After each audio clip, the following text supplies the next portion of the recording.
سورہ انفال آیت نمبر 65۔ اعوذ باللہ من الشیطان الرجیم، بسم اللہ الرحمن الرحیم۔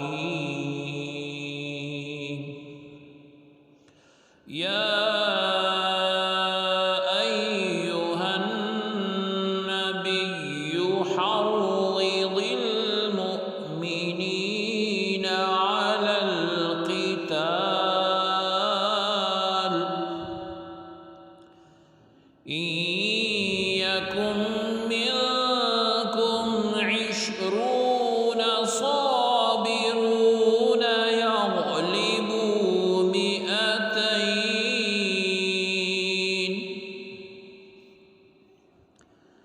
وَإِن يَكُن مِّنكُم مِّائَةٌ يَغْلِبُوا أَلْفًا مِّنَ الَّذِينَ كَفَرُوا بِأَنَّهُمْ قَوْمٌ لَّا يَفْقَهُونَ۔ لفظی ترجمہ ہے یا النبی، نبی صلی اللہ علیہ وآلہ وسلم،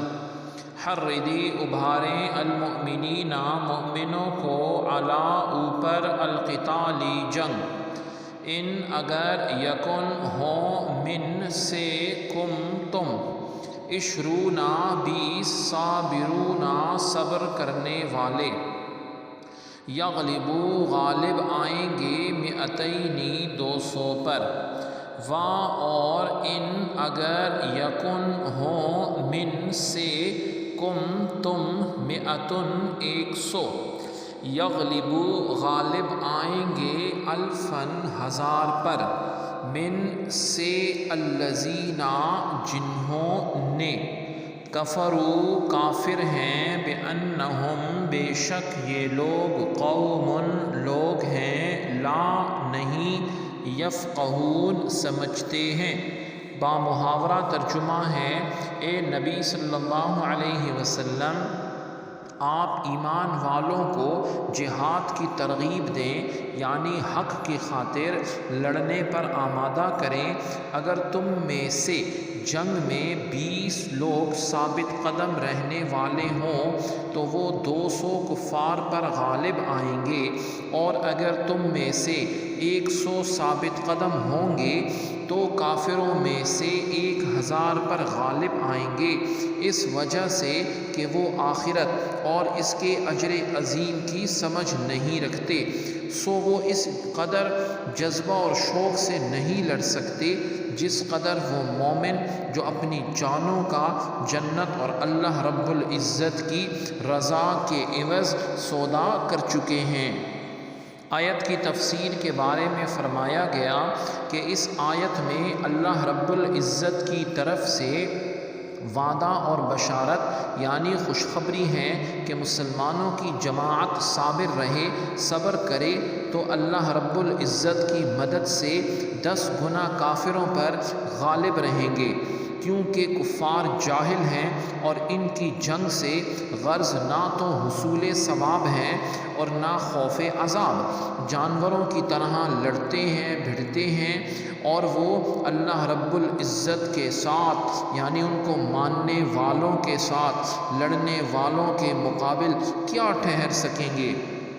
بخاری شریف کی حدیث میں ہے، جب یہ آیت نازل ہوئی تو مسلمانوں پر فرض کر دیا گیا کہ مسلمانوں کا ایک فرد 10 افراد کے مقابلے سے نہ بھاگے۔ پھر آیت الآن خفف اللہ نازل ہوئی تو یہ لازم کیا گیا کہ 100 مجاہدین 200 کے مقابلے پر قائم رہیں گے، یعنی شروع میں حکم تھا کہ 10 گنا کفار جو ہیں اور فوج جو ہیں ان سے مقابلہ ضروری ہوگا، پھر بعد میں یہ تعداد کم کر دی گئی اور دگنے کے مقابلے میں بھاگنا جو ہے یہ ممنوع قرار دیا گیا۔ جہاد کی ترغیب میں ارشاد فرمایا گیا کہ اس آیت میں مسلمانوں کو جہاد کی ترغیب دینے کے حکم سے معلوم ہوا کہ جہاد بہت ہی اعلیٰ عبادت ہے،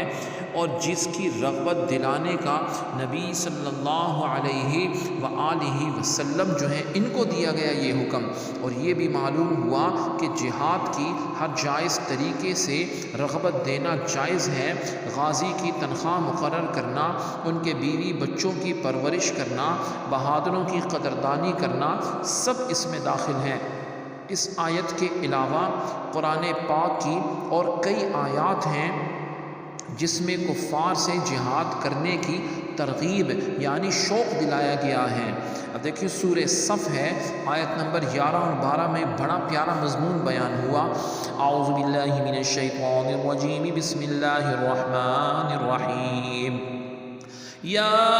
ایہا الذین آمنوا هل ادلکم علی تجارۃ